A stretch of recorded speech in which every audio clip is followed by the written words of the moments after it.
Holy God, we thank you for your goodness, your watch care over us.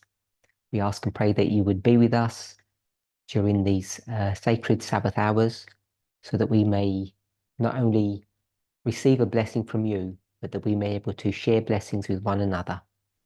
May our time together be a blessing not only for us as humans, but also for the onlooking universe. May they enjoy fellowshipping with us during this sacred hour. In Jesus' name, amen.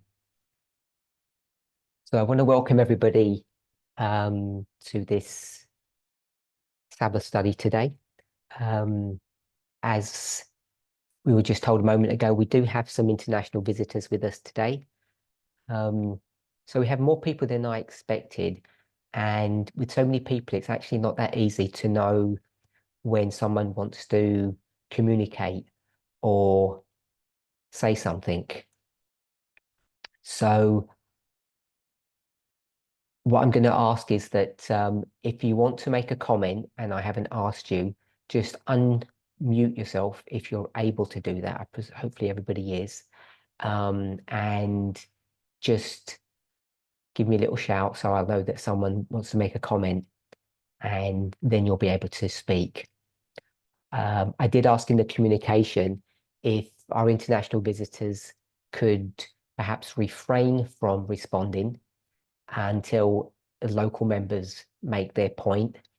And if nobody is responding and you see and you have something to say and you're from abroad somewhere, please unmute yourself and make a comment. But please give priority to the local members here. And those would be the people in Australia and Fiji. They're the local members. If you come from another location and no local members are responding, please feel free to give your thoughts. So you remember that a couple of weeks ago, we were on a mission trip to Fiji, and because of technical problems, we were unable to record the meetings. So today's a bit of a follow-up from one of the presentations that we did there. It wasn't actually a presentation, it was a question and answer with the baptismal teachers at the camp meeting there. And we were talking about the vows. So those who were there hopefully can remember that. And I don't know if anybody can remember what vow we were discussing. Anybody can unmute and respond to that? 13. Yes, we were looking at vow number 13. So I'm just going to, vow number 13, if you're all familiar with it, is in 4 sections, 4 paragraphs. And we ended up focusing on the last paragraph. And the last paragraph says, do you recognize that the Sabbath as a memorial of creation represents the seal of God, and that Sunday worship is the pagan counterfeit described by the Bible as the mark of the beast? So that was the question that was posed to the members. And I asked the question, what the mark of the beast was. And we had some interesting discussion about that. And we came to a conclusion, but I think there were certain members there who still were not clear about what the conclusion was. So someone asked me if I would mind going over that study again. And I've agreed to do that. So please feel free to respond on the chat for those who want to do that.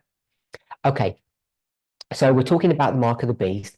And if you were to go to vow number 13, you have some references. We have references from the book of Exodus, book of Ezekiel, Revelation, and Genesis. And the references in the book of Revelation are chapter 13 and chapter 14. So we're going to go there. We're going to go to Revelation 13 and 14. So if we're going to go to Revelation 13, what verses would we go to?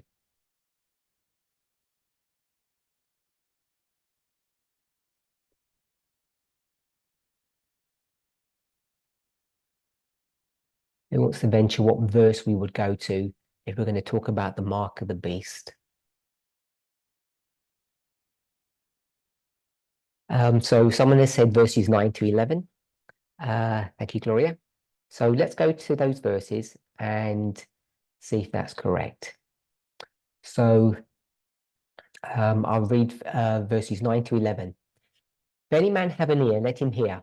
He that leadeth into captivity shall go into captivity, and he that killeth with the sword must be killed with the sword. Here is the patience and the faith of the saints. And I beheld another beast coming up out of the earth, and he had two horns like a lamb, and he spake as a dragon. So did I either misunderstand, or were they not the correct verses? I assume that meant verses 9 to 11. And the question was about the mark of the beast.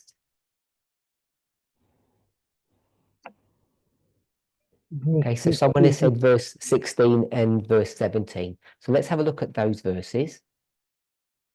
And if we go to verse 16, it says, and he causeth all, both small and great, rich and poor, free and bond, to receive a mark in their right hand or in their foreheads, and that no man might buy or sell, save he that had the mark or the name of the beast or the number of his name. So it's in verse 16 that we see mention this subject about a mark. So there's a mark that's mentioned in Revelation 13:16. So if we go to Revelation 14, let's just pop open to Revelation 14, and where would we see the mark there? Which verses would we go to? So I'm going to assume that when Gloria said verses 9 to 11, she was actually referring to Revelation 14, not 13. She hadn't made a mistake. Yes, she just said that there. So we'll read verses 9 and 11. We'll skip verse 10. And the third angel followed them, saying with a loud voice, if any man worship the beast and his image and receive his mark in his forehead or in his hand, and then we'll skip verse 10, and the smoke of the torment ascendeth up for ever and ever, and they have no rest day nor night, who worship the beast and his image, and whosoever receiveth the mark of his name. So we have a few verses that talk about the mark of the beast. And the question that we wanted to address in the study that we were having back in Fiji and the one we're having now is to try to understand what the mark of the beast is. So if we go to, if we went back to the vow says, do you recognize the Sabbath as a memorial of creation, represents the seal of God, and that Sunday worship is the pagan counterfeit described by the Bible as the mark of the beast? So what is the vow teaching that the mark of the beast is?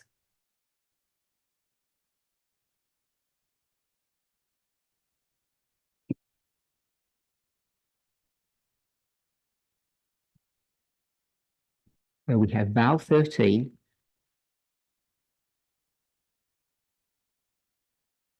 and it's paragraph 4.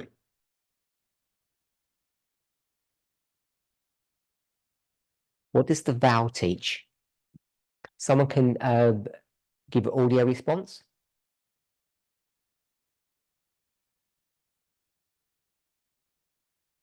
So if you're allowed, if you're able to unmute yourself and tell me what you think.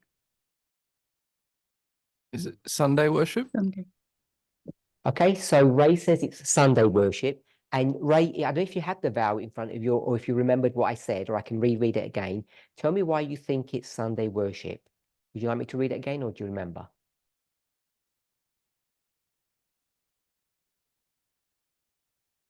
Could you read it again, please? Sorry. Sure. Do you recognize that the Sabbath, as a memorial of creation, represents the seal of God, and that Sunday worship is the pagan counterfeit described by the Bible as the mark of the beast? So yeah, just a plain, simple reading of it says that Sunday worship is the pagan counterfeit, which the Bible talks about as being the mark of the beast. Okay, so we'll put Sabbath equals the seal. That's what the vow teaches. Sunday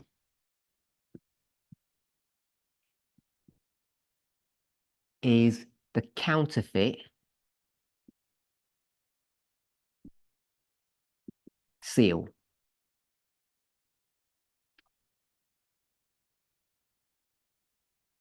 Is that what the vow teaches?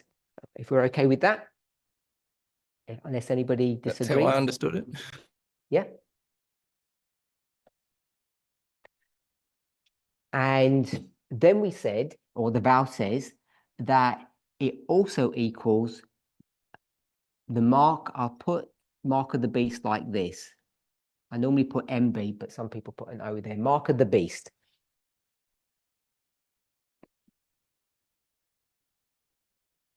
Does anybody, I'm not saying that the Sunday law is this test per se, but as the vow reads, does anybody disagree with that?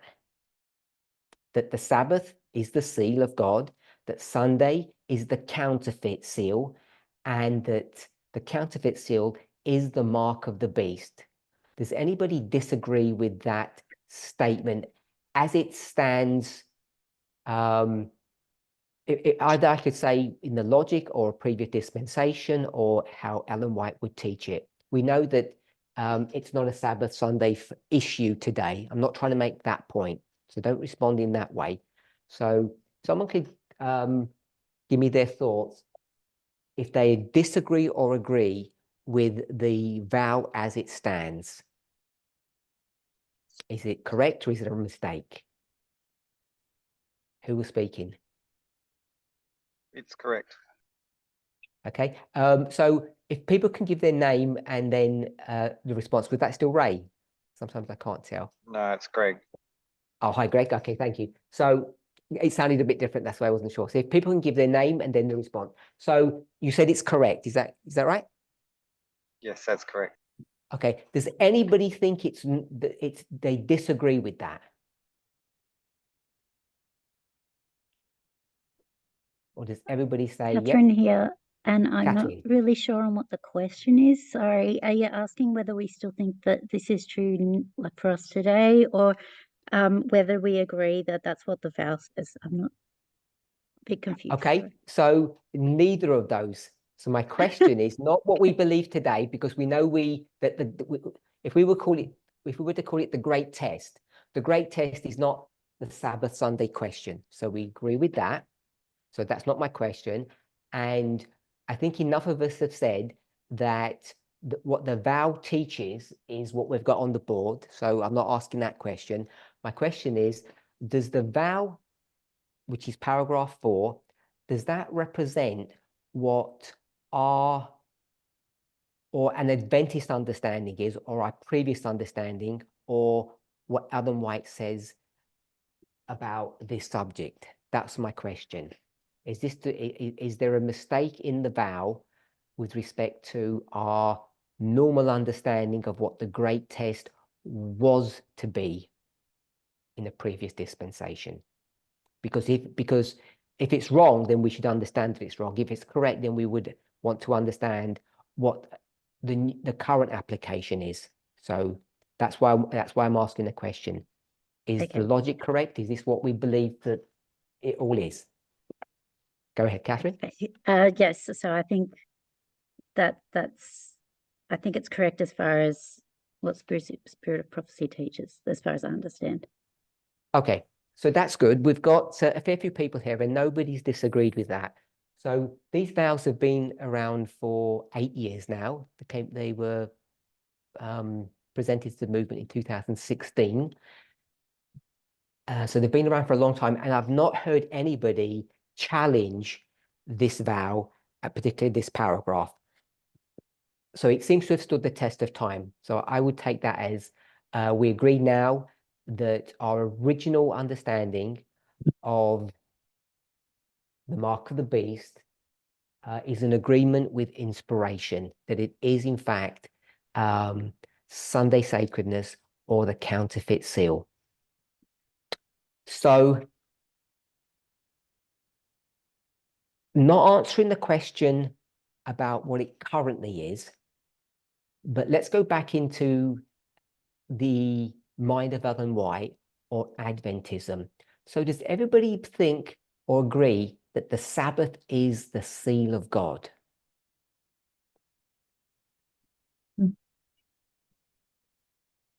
Anybody disagree with that?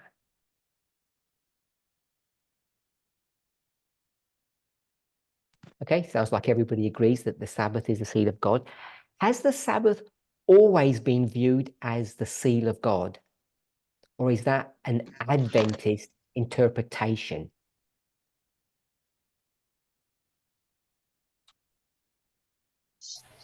Adventist. So is that Molly? Yes? Yes. Yes. Okay, so Molly says this is not a biblical truth in the sense that it actually says it explicitly, but this is an Adventist interpretation of what the seal of God is. Does anybody disagree with that?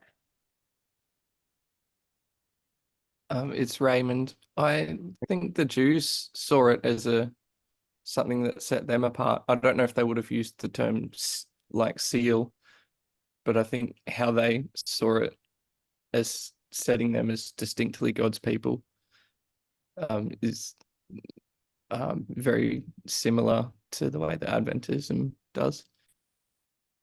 Okay, so ancient Israel or the Jewish people would have seen that what sets them apart from the rest of the world is the Sabbath, but you're not sure whether or not they would define the seal of God as the Sabbath in a, I'll say it in a literal sense or in a codified way, that you can go to inspiration and it will show that very clearly that it is in fact the Sabbath that is God's seal. Have I understood you correctly? Yeah, I think so. Okay, anyone else? Okay, so someone, so Pedro has given us, I think that's Ezekiel 20. I'm going to say with Ezekiel 20. Is that right, Pedro? Yep, okay, Ezekiel 20, verse 12. So I'll read it out. I gave them my Sabbaths as a sign between me and them, that they might know that I am the Lord who sanctifies them. So sanctification we could describe in various ways, but if we go with the definition to say that it is something that's set apart for holy use, that's a pretty standard movement position or definition of what sanctification is. So sanctification is set apart for some different purpose, and God says, I have set apart or sanctified Israel, if we're okay with that part. And then it says, I gave them my Sabbaths as a sign between God and Israel, that Israel may know that I have set them apart. So is that a fair representation or paraphrase, Pedro?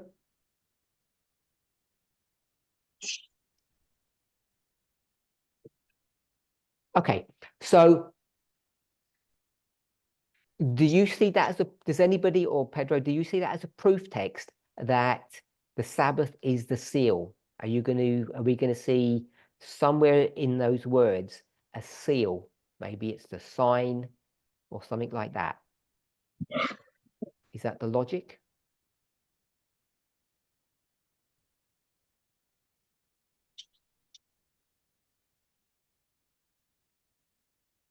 Okay, so Pedro sees that as the proof text. Anyone else?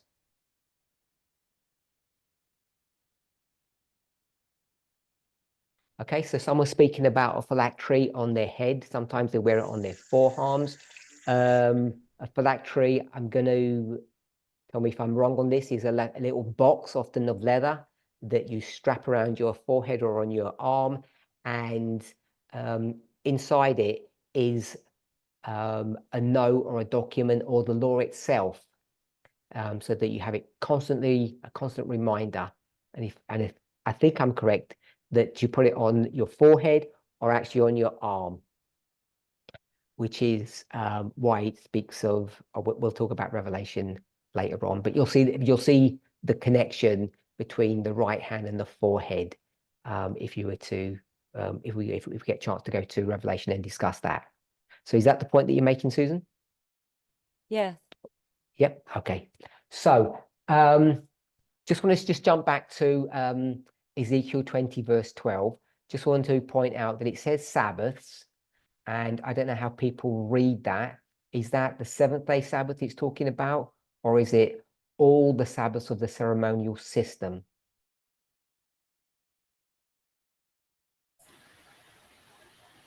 Seventh-day Sabbath. Okay, so Molly thinks it's just the seventh-day Sabbath. It's not all the ceremonial system.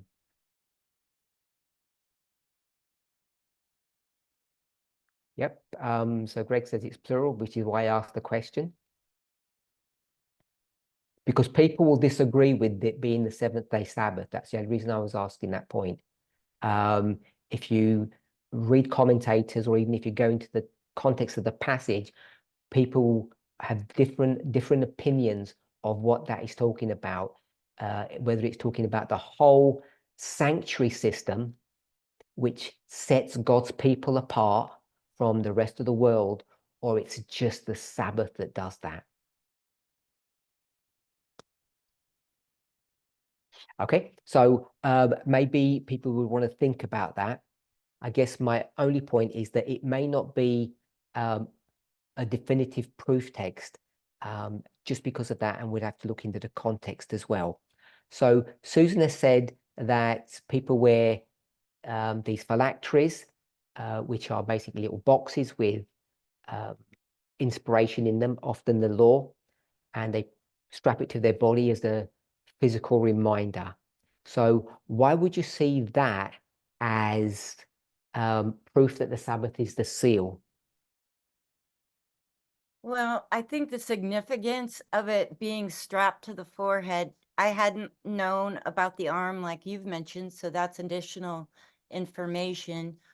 But it just seems to me that because the mind is where you're sealed, that to them, that is sort of a literal interpretation, that they're living out.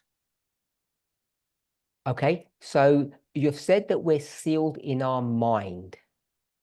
Yes. Where do if someone else knows the answer, or if you do, where do we get this idea that we have the seal in our mind? Should I let someone else, Elder Parminder, because I'm a visitor? Yeah, let's give someone else a chance, and if nobody does, you can don't wait too long.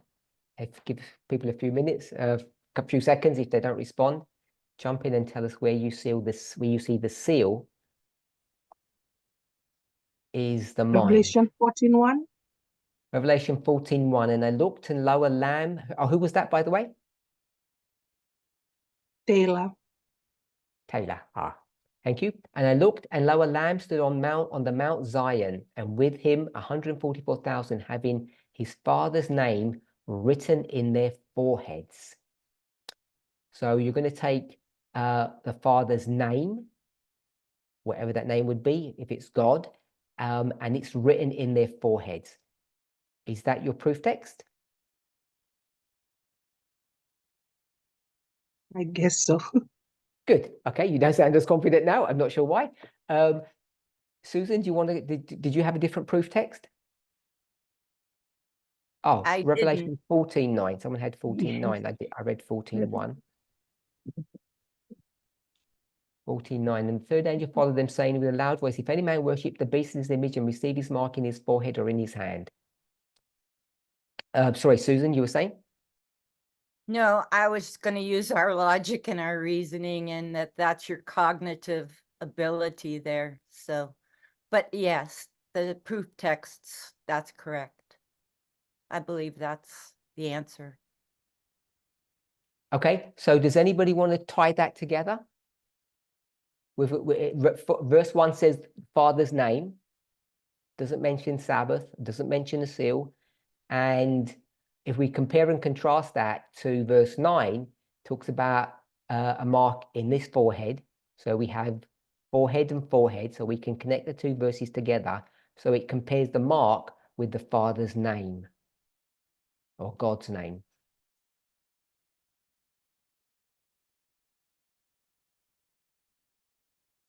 It's Catherine here. Yeah, I feel like you've just explained it anyway. Go ahead. But yes, you've got to compare and contrast the mark with the seal. And the mark is in the forehead in verse 14, chapter 14, verse 9 of Revelation. Okay. And then chapter 14, verse 1 is got the name of God in the forehead. So then you're connecting the name of God with the seal, because both of them have to be in the forehead. So how are you connecting the name of God with a seal and then going back to the Sabbath? So I put the mark is located in the forehead. So comparing and contrasting with the seal, which is God's mark, if you like to put it as that way, use the word mark. The mark of God must also be in the forehead, because the mark of the beast is in the forehead. So, and then connecting that with the Sabbath, because is that the missing link that I've got? Connecting the seal with the Sabbath. Where did you go from God's name to seal to Sabbath? I'm confused. Maybe I'll let somebody else have a turn. I think I've got myself in a muddle. Let me try again. Okay, we've got mark in the forehead, fine. We've got name in the forehead, fine. So and then I you see could the say the seal. mark is the same as the name, if you're going to use that. I agree with that. Then where'd you go from there? I think I'm saying that the seal of God is an equivalent way of saying the mark of God. So just comparing and contrasting those two things with each other means that the seal equals a mark. And so therefore that's equal with the name. Maybe I'll let somebody else have a go. I'm sorry. Anyone else?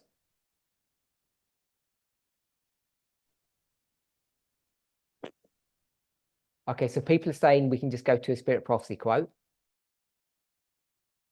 The problem with the Spirit Prophecy quote is it's an Adventist perspective. Oh, Tony is saying the fourth commandment. If you give me a verse, we've got fourth commandment, we've got Exodus. Tell me where we have a verse where it says it's the seal.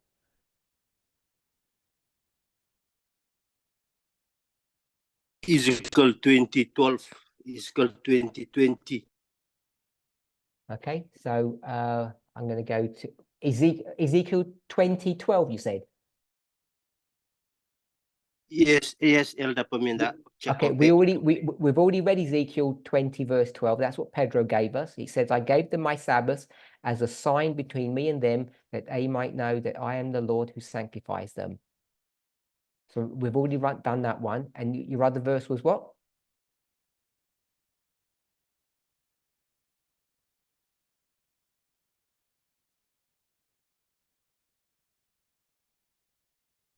In verse 22, verse 20.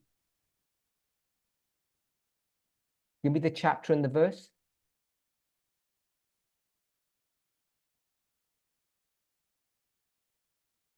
Ezekiel 20:20. Ezekiel 20, what verse? 22? Verse Not 20. 20. And hallow my Sabbaths, and they shall be a sign between me and you, that you may know that I am the Lord your God. So we have a Sabbath as a sign. Okay, someone said, now we've gone to Exodus 31:17. It is a sign between me and the children of Israel forever. For in 6 days the Lord made heaven and earth, the fourth commandment being the only one referencing God's name.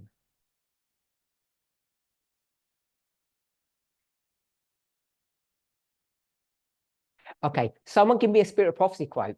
Someone said EGY or spirit of prophecy. Let's go with that one. By the way, I'm okay with people's answers. I'm not trying to knock them out, whatever, but I just want us to realize that all of this is constructed with logic. It's not constructed in by proof texting or going from one verse to another in a systematic fashion, which is what essentially proof texting is, that shows a clear association. Because here we've got God's name is the mark. We use proper methodology to do that. All of this was just a statement, but this is the first one we've got, and we haven't, I would argue, as if we're doing a baptismal class with somebody, we haven't quite got to the God's name, to a seal, to a Sabbath. So someone's put their hand up. I don't know whose hand that is. Or is it my hand? I don't know. If I put my own hand up, lower hand. I put my own hand up. I don't know how it does that. There's something about Zoom that's anyway, someone else give me a spirit prophecy quote or something. Tell me how we get all of that. I don't have a spirit of prophecy quote, but I have the, what about going back to Genesis 2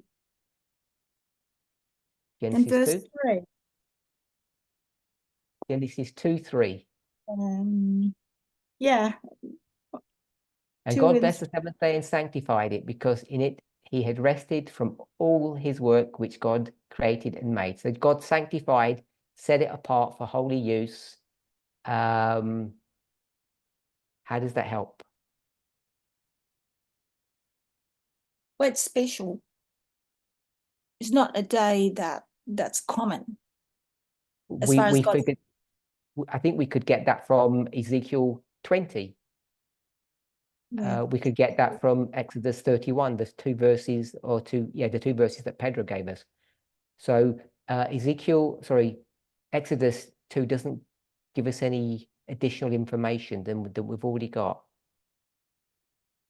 Okay, so pass. Tina says, Sabbath is a character of God, which is the Father's name. So now we're saying the Sabbath is the character of God. Enemies of God's law, from the ministries down to the least, have I new concept. Too late to see the Sabbath of the fourth commandment as the seal of the living God. Okay, so we've got a spirit of prophecy quote there that says the Sabbath is the seal of God. Revelation 9:4, had not the seal of God in their foreheads, referring to the counterfeit. So God's seal would also be on the forehead. Okay, so let's go to Revelation 9:4. That's a good verse.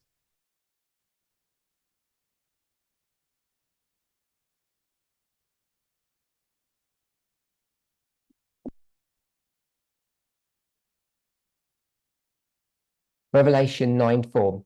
And it was commanded them that they should not hurt the grass of the earth, neither any green thing nor any tree, but only those men which have not the seal of God in their foreheads. So we've got God's name and we've got the seal. So now we've got a proof text that connects the seal with the mark. So that was Revelation 9:4. So all we need to do now is to work out how we go from seal to Sabbath. So we've got God's name and the seal. So we can do that. We can do God's name and the seal are synonymous one with another, and their equivalent is the mark of the beast.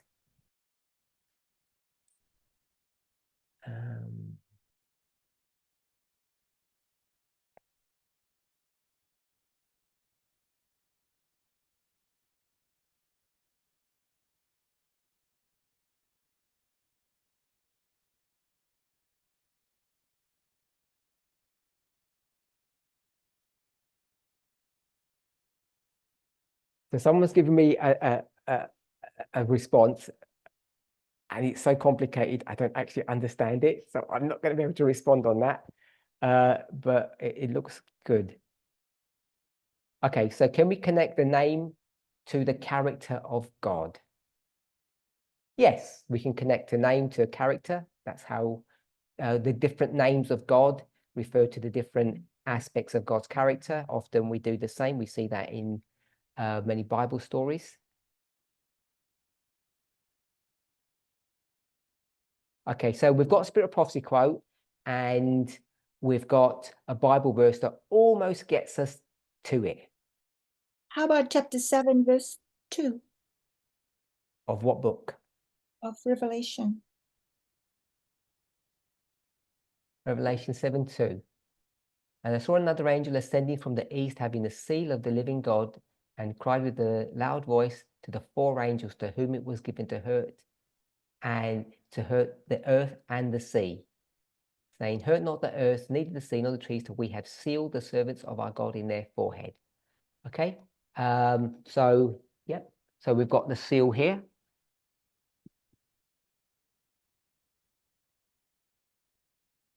Just want to remind us, the reason why this is a purely Adventist phenomena is because the rest of the world doesn't recognize the mark of the beast as being Sunday. I think we're the only people, denomination, however you want to view it, that actually have this idea. Is that correct? I don't think other denominations see Revelation in the same way that we do. They might get they can use all the same logic that we've used with respect to the name, the seal. Revelation 9, Revelation 7 is the mark of the beast. They could get all of that logic, but this one here they can't get because they don't recognize the seal as the Sabbath. And I would suggest the reason they don't do that is because it's not clear.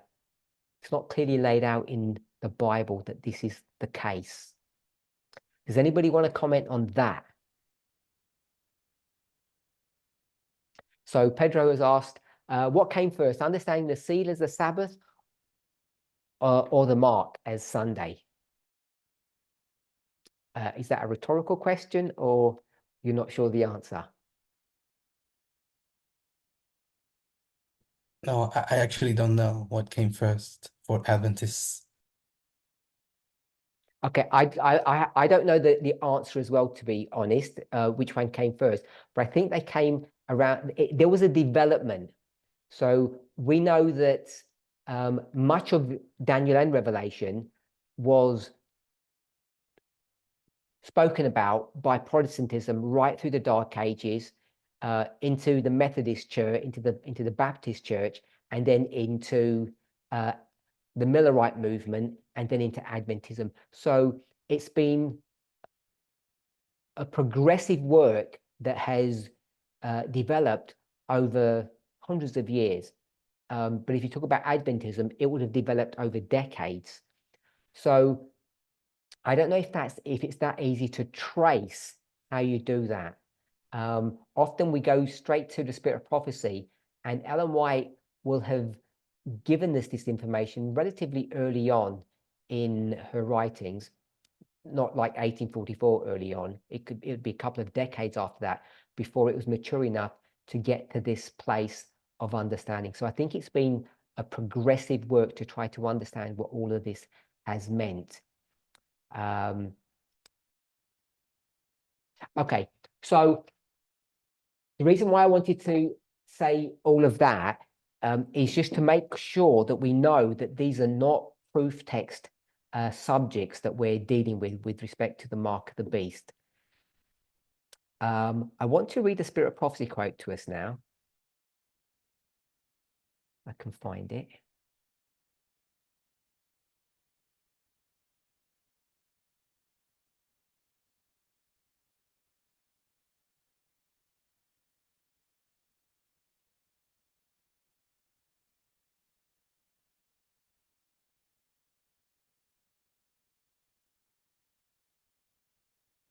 Okay, had it somewhere and I can't find it now. Let me see if I can get to it. Okay, I'm going to go to Great Controversy, page 445, paragraph 2. Great Controversy, page 445, paragraph 2. And we're not going to read the whole of the paragraph, but there's an interesting statement that's right at the end, the very last sentence. But I'm just going to go, I'll read the whole paragraph, but it's the last sentence that you want to pick up on. The beast with two horns causeth or commands all, both small and great, rich and poor, free and bond, to receive a mark in their right hand or in their foreheads, and that no man might buy or sell, save he that had the mark, or the name of the beast, or the number of his name. The third angel's warning is, if any man worship the beast and his image, and receive his mark, or in his forehead, or in his hand, the same shall drink of the wine of the wrath of God. Most of this is all Bible verses. The beast mentioned this in this message, whose worship is enforced by the two-horned beast, is the first or leopard-like beast, the papacy. The image of the beast represents that form of apostate Protestantism which will be developed when the Protestant churches shall seek the aid of the civil power for the enforcement of their dogmas. So that's all the preamble. And then she says, the mark of the beast still remains to be defined. So I don't know if that's a new thought to everybody, but Ellen White's going to say in the Great Controversy, the mark of the beast is yet to be defined. Who wants to venture what that means? So Sarah has given us Spirit Prophecy Volume 4, page 505, paragraph 2. What does that say, Sarah?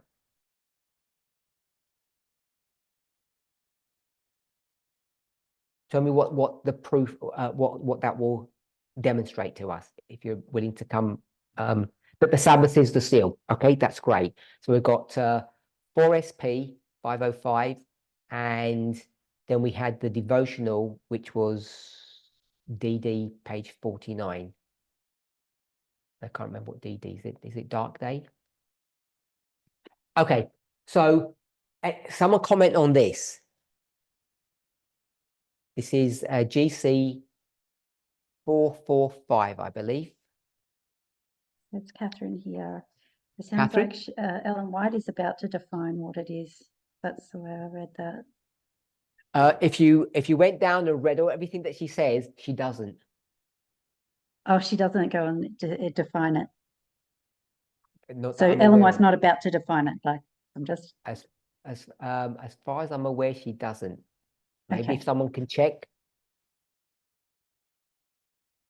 Don't want to lead you astray.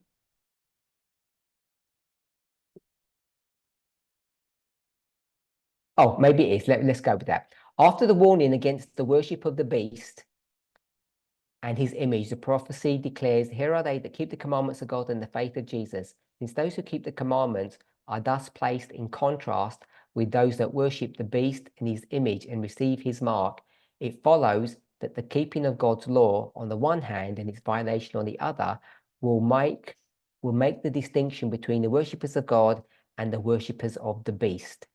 The spiritual characteristic of the beast, and therefore of his image, is the breaking of God's commandments. Says Daniel of the little horn, he shall think to change times and laws, and Paul style the same power as the man of sin. Only by changing God's law could the papacy exalt itself above God. Whoever should understandingly keep the law as thus changed would be giving supreme homage to that power by which the change was made. Such an act of obedience to papal laws would be a mark of allegiance to the Pope in the place of God.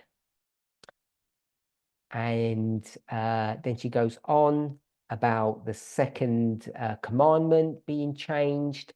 And then she talks about the fourth commandment. And she's going to use all of that to talk about the change of law. Okay, so that's how she's going to define it. She's going to use all this logic combined with some history to prove that the mark of the beast is Sunday sacredness. So,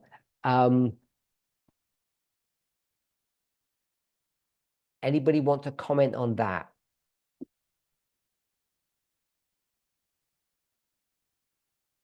Parminder, it's Graham. Go ahead, Greg. Manuscript 118, it's slightly off topic. Go ahead. Sunday keeping is not yet the mark of the beast, and it will not be until the decree goes forth, causing men to worship this idol Sabbath. The time will come when this day will be the test, but that time has not come yet. And that's where did you find that? Manuscript Yep. 118, 1899.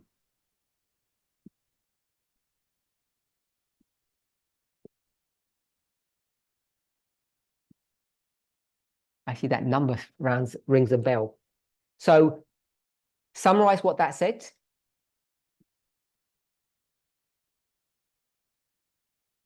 If you're able to do that for us. That Sunday keeping is not yet the mark of the beast, Okay. but it will be when the decree is put forth. Okay, so people are keeping Sunday at the moment, but it's not defined as the mark of the beast. It only becomes the mark of the beast when? When that decree goes forward that causes men to worship on the Sunday. Okay, so when you're forced, if that's what causes mean, we did read a passage where Ellen White defined what causeth means. I can't remember what she said. We read that about 15 minutes ago, or I read it to you, but I can't remember exactly the statement that she used to do that. Oh, yeah, commands. The beast with two horns call this, and in parentheses, commands. So when we're commanded to keep Sunday, then it becomes the mark of the beast. Is that what she says? Is that how you read that? That's what I took from it, yes. Okay, I agree with that. Someone gave us GC 605 paragraph 2. And that says the Sabbath will be the great test of loyalty. Okay, if we're all okay with the logic that we've used, tell me how we get all of this and we just say we're going to change it. Tell me how you go about changing it.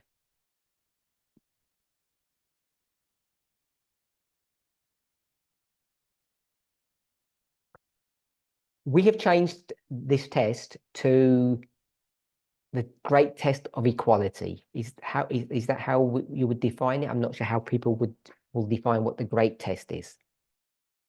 So Sarah says the test is different. Tell me what the test is.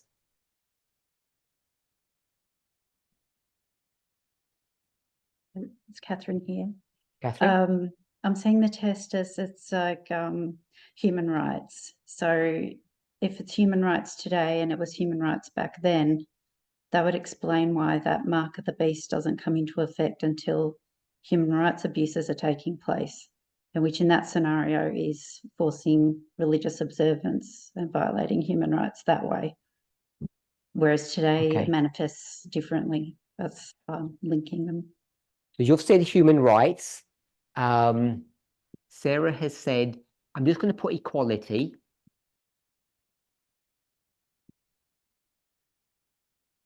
It's not that I disagree with gender equality, but I'm just going to put equality down for sake of space. So we've got human rights and equality. Is there a difference between human rights and equality, Catherine? No, I don't think so. You're okay to use them synonymously, or I think so, because you're respecting people's rights. Like if everybody's equal, then everybody's human rights should be respected. So I think you can use them interchangeably. Okay, so if the great test is human rights, if we all agree with that, then what's the mark of the beast? The mark of the beast is patriarchy. So, who said yes? I did, Josephine. Who was that? I don't know who the I is. Sorry. Josephine. Sorry, Josephine was that? Yes. Okay, Josephine, you say human rights. Sorry, patriarchy is the mark of the beast. Did you want to explain further, or are you just saying yes? Well, if human rights, right from the beginning, from Eve's time, it's the, what shall I say, the foundation of that's been denied, and women lose their equality. If it's going to be restored, and patriarchy is going to fight it, then it must have something to do with that.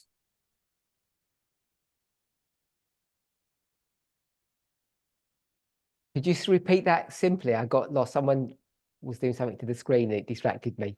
Say that simply again. Why is the mark of the beast patriarchy? That's what you've said it is. Yeah. Right from the beginning, Eve's time, because of the curse that came about as a result of the curse, women's human rights taken away from them. When we come to the next waymark, which is the Sabbath, human rights again existed. And then now we've come to the end, we have human rights. It's the foundation of all of those waymarks. What we're trying to do is have equality, but patriarchy would not allow us to. So it must have something to do with that. If not exactly a must have with patriarchy and inequality. Anyone else?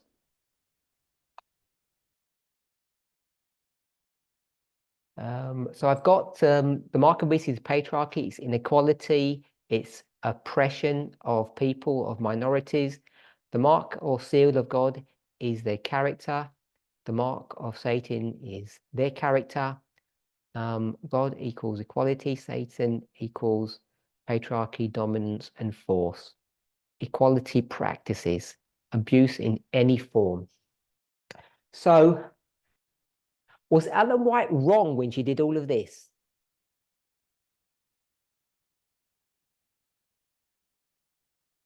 Was she mistaken? Was it really not going to ever be that? How would we have seen the Sabbath as being this great test of equality? It's Lynn. Hi, Lynn?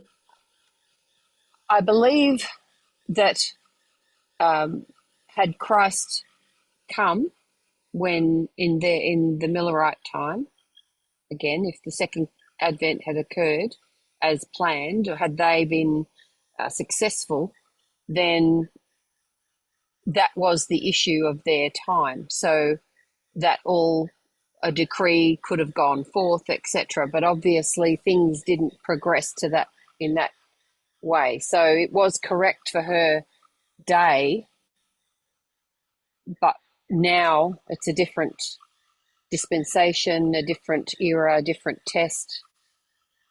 And I suppose there's a debate as to whether that was always going to be the case, especially if you look at the Eden to Eden line and you consider the first sin and it has to be the final test. So yeah, I don't know. I'm starting to second guess myself now. I have a comment, please. One moment. So, Lynn, you've said that it's a different test. I think other people have said it's the same test. Same as in Sabbath is human rights in some shape or form, but you've said it's different. Okay. Unless I've misunderstood you. Yeah, okay. So when I said it was different, I guess I'm referring to the mark of the beast in her day you would say it's different if it was about a Sunday law test. However, you could also look at it and say that it's about human rights. I agree with that. So if you break it down to human rights, even though the subject might have been Sunday law or a Sunday decree, then I guess you could say it's the same. It's just a different topic about human rights that we're dealing with now. Is that more clear? So men could have carried on abusing women. Parents could have continued abusing children. Children could have continued abusing their elderly parents. And as long as they're keeping the Sabbath, it's all okay.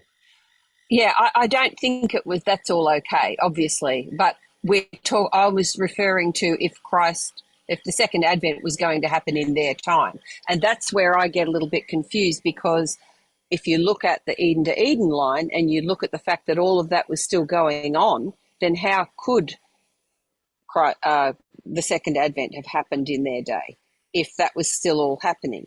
Unless, had they been faithful and understood it correctly, maybe, then perhaps all those issues would have been brought to a head. So I'm kind of trying to work it out in my mind, I guess. But when I first commented, my thought was purely about what appeared to them to be the test at the time, which didn't eventuate because they weren't really able to finish the work. So I guess if finishing the work involves dealing with all those abuse issues and human rights, maybe that's why their work wasn't able to be finished. Maybe that was why it couldn't end then, and it had to continue until such time as God's people were able to recognise the equality and the patriarchal issues and clarify that, and human rights. So, Okay, so just one final question. If what you've just said is correct, why begin with the subject of Sabbath? How is Sabbath going to bring you to equality? Why not just deal with equality there and then? People have talked about in its immature state or its beginnings. Why not just deal head on with abuse? Why target the Sabbath? And why do we now say we're not even interested in the Sabbath? We're interested in human rights. I guess that's tied up with what I'm thinking at the moment. I mean, I guess they didn't understand that at the time. We are looking at it with a broader perspective, with the benefit of hindsight, and with the three angels' messages. They didn't really continue on and receive that light.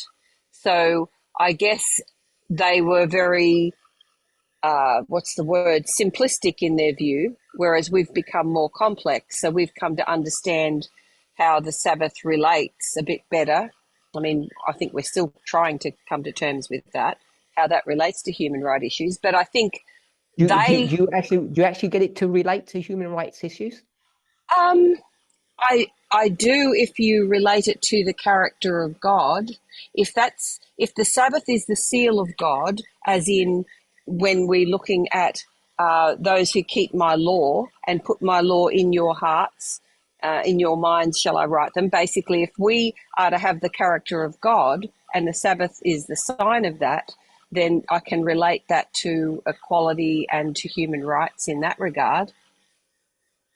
Okay. I think Josephine was making a comment a while ago and I didn't let you finish. If you want to make a comment? I haven't started. Oh, Recently, you have had a new look at 9/11 and 90 page 11. What you try to do is crystallize the movement's position. And I feel like this is what you're trying to do with this issue, to bring it to our minds more vividly. When she was talking about the Sabbath, she's talking to the church. As priests and Levites now, basically we're going to be Sabbath keepers. And I think if you are going to be in that category, well, I want to connect that to the equality and human rights. We are linked to those issues, and those issues may have, if I'm looking at I don't like the word tentacles, but tangents. You know, there's so many forms of inequality. There's so many forms of human rights Josephine, that are. all that you've said is true, but my question, I think, was a relatively simple one, was how do you go from Sabbath, Sunday to human rights? How have we made that leap? How about 1888? 1888? What? When Jones is going to go back to his house and abuse his wife. Not literally. Not saying I don't mean that in any meaningful way, but all he's going to be talking about is the Sabbath. He's saying you can't violate my Sabbath rights, and I won't violate your worship rights. But none of that is actually really addressing the subject of human rights or abuse, except in a very narrow sense.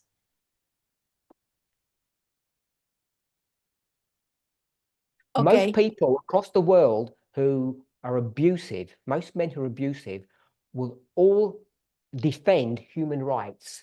The rights that they will defend is their right to have religious liberty, which is the same right that Jones is asking for, religious liberty. And the religion that he worships or he believes in or he adheres to, as most other religions allow, is patriarchal and sexist. I just want to know, were they wrong to do all of this? Or if they were correct, what's the connection between all of this imagery that we read in the Bible that we're going to now transfer over to us? About the method of stuff. I'll let Ray, you Sorry, have a go? Josephine, you go. No, I'm Go finished. ahead, go ahead, Ray. I've lost. Is it when we recognized that these things were written when the message was about Christendom and focusing on Christendom, but now we recognize that it's gone global and beyond the reaches of just the Christian world? By the late 19th century, earliest 20th, Adventism was pretty focused on evangelism. We're talking about a time period just before and just after Ellen White moves from the United States to Australia.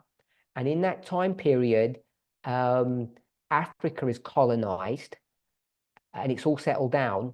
And diamonds are now being discovered in South Africa particularly. And there are wealthy Adventists that are bankrolling much of the work through the diamond mine industry for evangelism.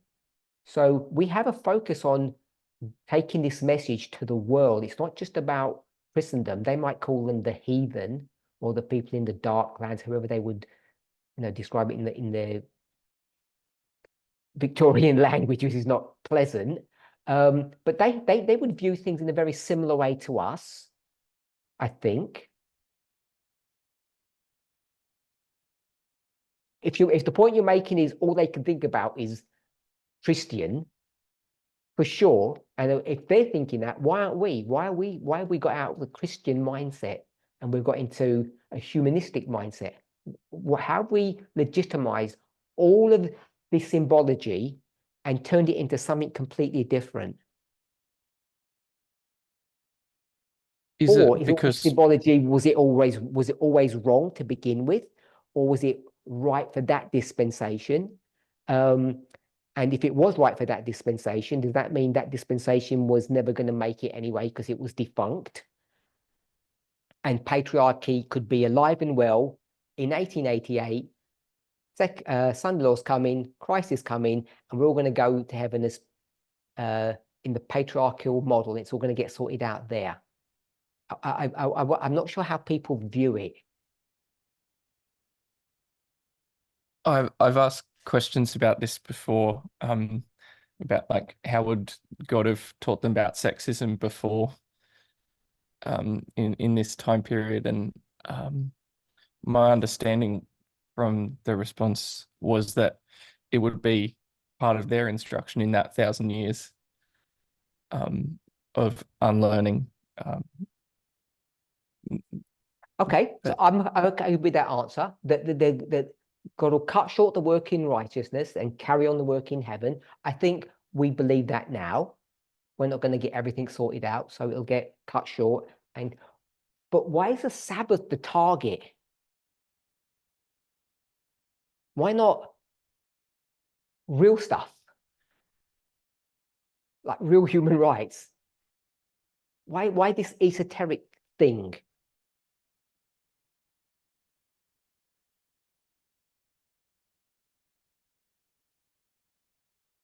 What's driving their mind? That's what I want to kind of get to. Is it the papacy? The thoughts of the papacy? Who's speaking? Oh, I'm sorry. This is Susan. Hi, Susan. Hi. Carry on. I was thinking, could it be in their thoughts the papacy was going to, because if they're looking that way, then they fault the papacy for the Sunday and, all the evils that have befallen people with the idea of the state of the dead and all of that. And so that would be the issue if they were focusing on the papacy. Very good answer. I like that answer. So we're quickly running out of time, and we don't have the time now for me to read a really nice comment from A.T. Jones, and I've probably even lost it now because it's buried in my notes somewhere. And let me see if I wrote it down. Yeah, maybe I did. Okay, so wait, let me see if I can find it. Yes, so Susan has said maybe it's because they're focused on the papacy. And if she's going to say that, I'm going to just take that one thought and I'm going to add to it. So I'm not saying Susan has said this, so I don't want to put this on her shoulders and say this is what she said, but I'm going to take that thought, the focus on the papacy. So a couple of thought questions. Are we supposed to be focusing on the papacy in the late 19th century? Because that's what they're doing. This is a very papal focused model or worldview. If you see Ellen White's arguments, the ones that we just read, when she says, well, you've got to define the mark of the beast, which was here, and then Graham gave us a really nice quote in manuscript 118 that says, Sunday keeping isn't the problem yet. It's bad, but it becomes a mark of the beast. It becomes the great test, if you like, if I can use that term, once they start enforcing this thing. And who's going to be doing the enforcing? I know we've skipped a lot of the study. Someone just told me, who's going to do the enforcing? The image of the beast. Good, we'll go with that one. I don't know who else spoke. I got Molly. Who was the second person? Yambaki. And Bucky, what are you saying? Well, I said the government. The government. And what did you say, Molly? The image of the beast. Okay, we're going to go with the image of the beast. The image of the beast is the one that's going to do the enforcing. We haven't proven that, but we would be able to demonstrate that. And that's similar to what Mbaki has said, that it's the government. So why would they think, oh, what government is this, by the way? Mbaki, you said the government, which government? United States. Thank you, Mbaki. That was very good. So it's the United States. So why would the United States ever, so this is for Susan, why would the United States want to force a Sunday law on anybody? They wouldn't during that time. They wouldn't, or they would? They wouldn't during that time period. That's Then why. what's the Go Blair ahead. Bill all about? What's the Why what? is the Blair Bill? Why is Oh. Jones going to Congress and going to those Senate meetings and fighting against Senator Blair? Yes, but that was 1888. And That's what we're talking about, the 19th century. We're talking Okay. about the late 19th century, that history. Why would America create a Sunday law? Why would they want to do that? To keep America Protestant. Who's It's the speaking? people. Sorry, that was Pedro. Pedro, go ahead. I said to keep America Protestant and pure Christian. To keep America a Protestant nation, to keep it pure. And Josephine said the people. So I just want to make a comment here. I can't prove this. America wants to do all of this work because America has this, as we were just told, has this idea to keep America a Christian nation, which is Protestantism. And where did they find Sunday in Protestantism? Where are they even getting that from? So don't answer that. It's a rhetorical question. So if we just think about this, I want to read what Jones said. And Jones is interesting because he makes a comment, and I think his practice, his life practice, actually isn't quite in agreement with his theology. So I'm just going to read this. I'll give the reference afterwards. It's from the Advent Review and Sabbath Herald. It's one of the magazines. And this was written in 1892. So it's a bit of a lengthy passage, but I want to just read it, and then I'll make comment, and then we'll close.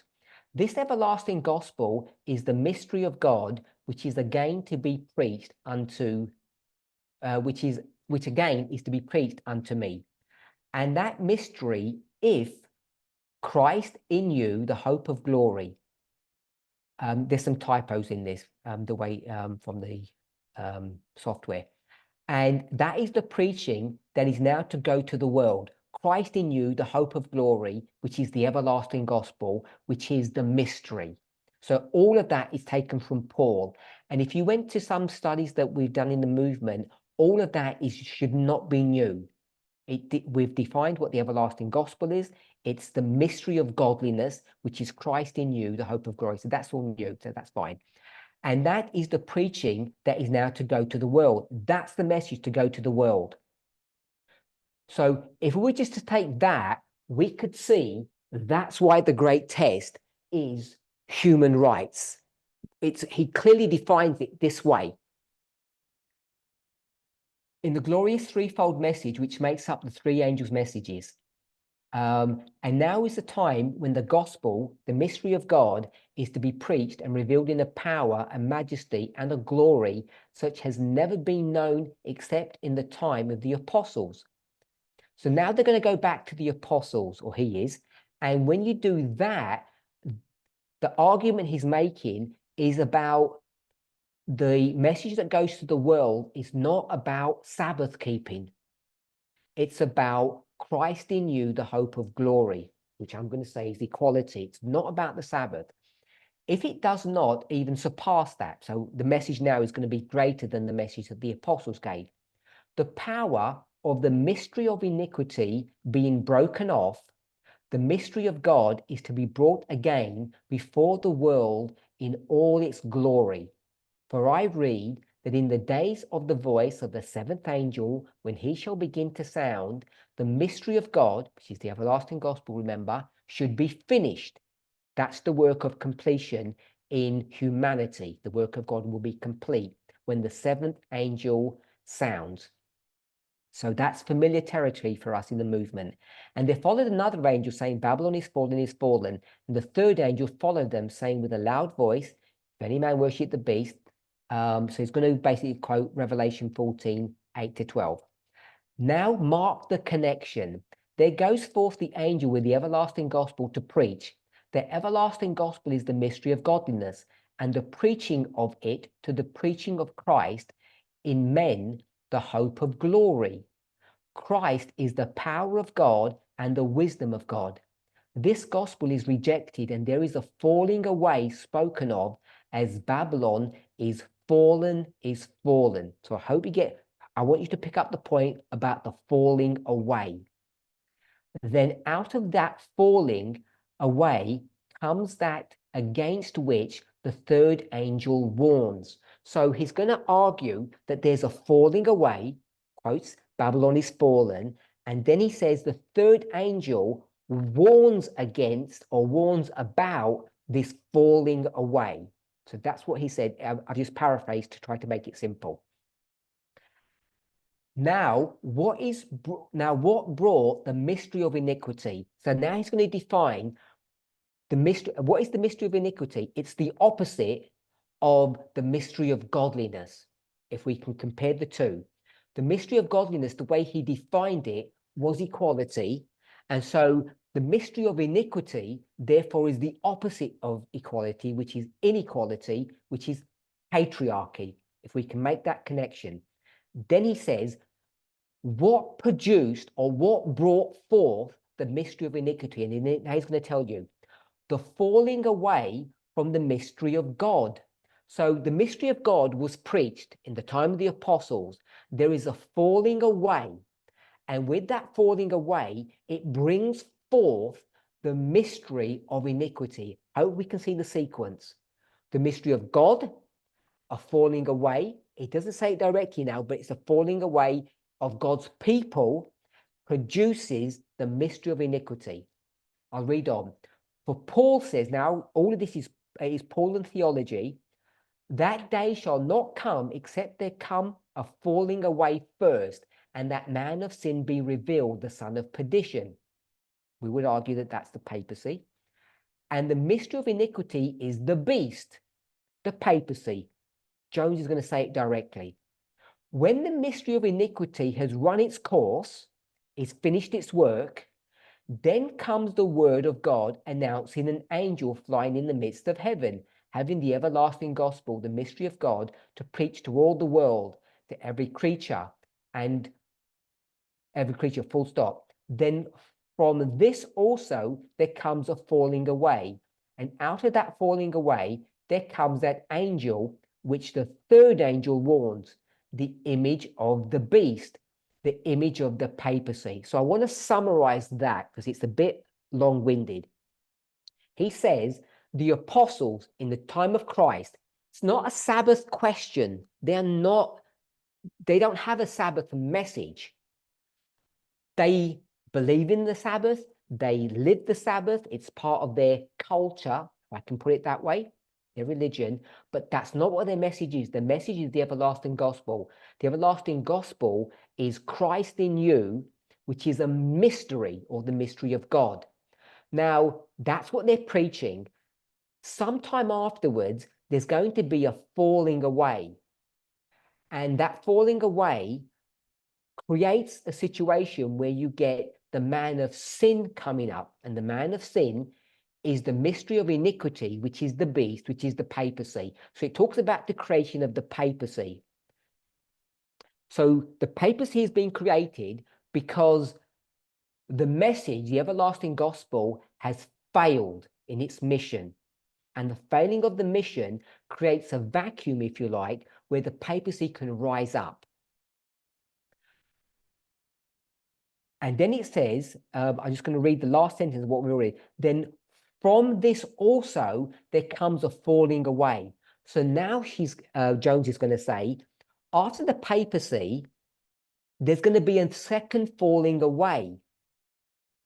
And so I'll quote, and out of that falling away, there comes that again, which the third angel warns, the image of the beast, the image of the papacy. So there are two fallings away. The first was created, the first falling away creates the papacy or the beast. Someone tell me, what does the second falling away create?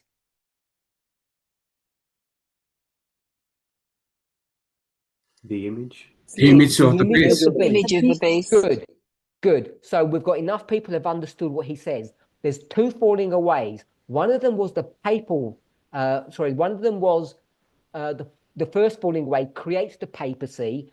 The second falling away creates the image of the beast. So what falls away? It's the message that the apostles are giving. The apostles give this message. There's a falling away and it creates the beast. So the beast has a message. It then falls away, and then that falling away allows for the image of the beast to be created. And who's the image of the beast? Not the papacy, America. it's the United States. Good. As out of that first falling away, there came the mystery of iniquity, which is the beast. So out of the second falling away, there comes the image of the mystery of iniquity, the image of the beast. Just as certain as the preaching of the gospel by the apostles was the preaching of the mystery of God, Christ in humanity, the hope of glory, just so certainly the second preaching of the gospel is the preaching of the same mystery of God, which is what? Quality.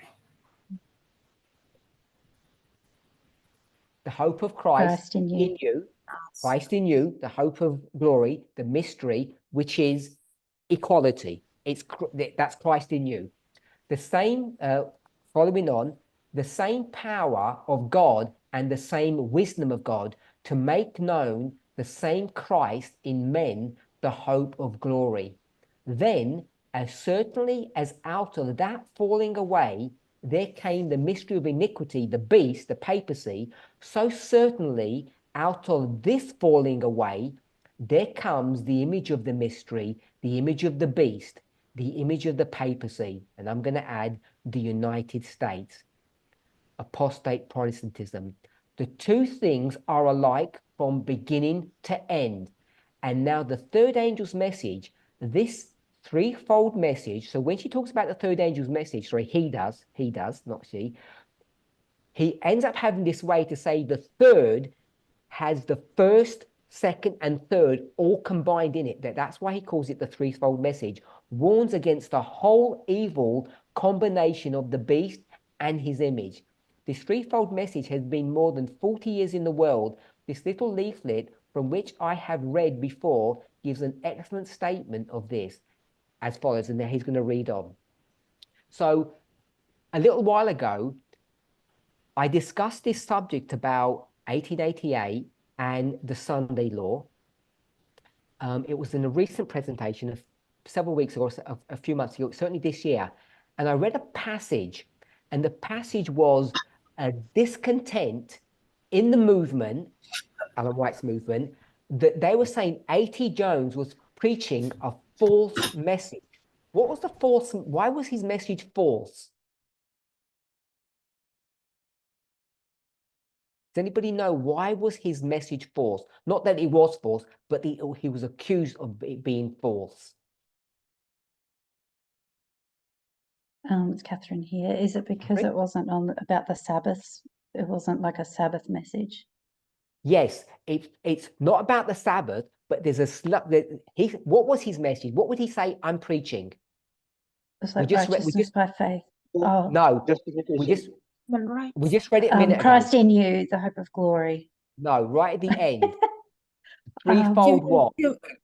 human The rights. threefold message, No, the third angel's the message. threefold message. He says, I'm preaching the third angel's message. That's what his blanket statement is. And everybody says, it sounds like what? Catherine, now you can say it sounds like Human rights. I don't know what you. human rights. Yeah, Okay. they say that's not the third angel's message because it sounds like human rights. And what does Ellen White say to everybody who's fighting against Jones? Third angels in verity. That She it is says the third angel's message. his message, which is the message of, because everybody knows he's talking about human rights. That's what everybody, they know that he's what he's talking about. Or Christ in you, be a nice person, treat people respectfully. They say that's got nothing to do with the third angel's message, because what is the third angel's message? Everybody knows the third angel's message is what? Sabbath. The Sabbath. Everybody knows it's the Sabbath. That's what the third angel's message is. They've been preaching that for 40 years. Everybody knows that. And Ellen White said, oh, actually, I would just remind you, but that's the same message that I've been preaching all of this time. So when this person stood up and said the third angel's message is righteousness by faith, which is basically treat everybody nicely, be a nice person, I knew straight away that this was the truth. So we've run out of time. I want to summarize. When we go to Vow 13 and we take all this imagery and we try to project it into our history, and we're dealing with the Sabbath and Sunday, and we get all of this from this imagery and some Ellen White quotes. What I want us to try to grapple with is, were they mistaken? Were they mistaken that the great test could ever be the Sabbath? Because if you go to Jones's writings from beginning to end, he will say, I suggest in no uncertain terms, that the great test is not the Sabbath. That's why when he goes to Congress and he argues his point, he argues it in a way that is not a Sabbath argument. That's why you see the human rights argument, which you can clearly see in his arguments, because that's what he always does, because his whole message is about righteous by faith. And we say Jones, it's Wagner connected with him, of course. So what I want to suggest in closing is this whole idea about the Sabbath, Sunday, is what Susan intimated when she made a comment about 10 minutes ago, I think it was, when she said it's the papacy. Everybody's focused on the papacy or the beast.